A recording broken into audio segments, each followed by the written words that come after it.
तुम्हाला माहिती आहे का, काही वेळा लस दिली जाते पण योग्य प्रोटेक्शन मिळत नाही. आणि कारण काय असतं? चुकीचं इंजेक्शन साईट.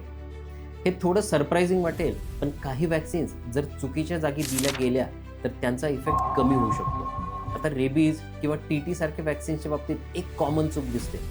त्या ग्लुटियल मसल म्हणजे कमरेमध्ये दिल्या जातात. पण खरं काय, या वॅक्सिनसाठी ग्लुटियल रिजन रिकमेंडेड साईट नाही.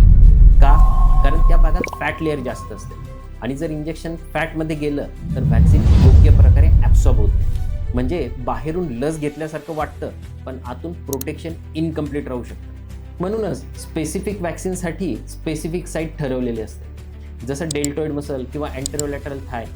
ही छोटी गोष्ट वाटते, पण रिझल्टवर मोठा परिणाम करतो. पालक अनेक वेळा फक्त एवढंच बघतात की लस दिली की नाही, पण कशी दिली आहे, कुठं दिली आहे, हे इक्वली इम्पॉर्टंट आहे. आता एक प्रॅक्टिकल विचार करा. तुम्ही कधी विचारलं आहे का की लस कुठे दिली जाणार आहे? हा प्रश्न विचारणं चुकीचं नाही. अवेअरनेस म्हणजे डाऊट नाही, तर रिस्पॉन्सिबिलिटी. जर तुम्हाला कधी अशा गोष्टीबद्दल कन्फ्युजन वाटत असेल तर पेडियाट्रिशियनशी कन्सल्ट करा. माझ्या इतक्या वर्षाच्या प्रॅक्टिसमध्ये माझ्या हे लक्षात आलं आहे की वॅक्सिनेशन फक्त डोस घेणं नाही, तर योग्य पद्धतीने घेणं आहे.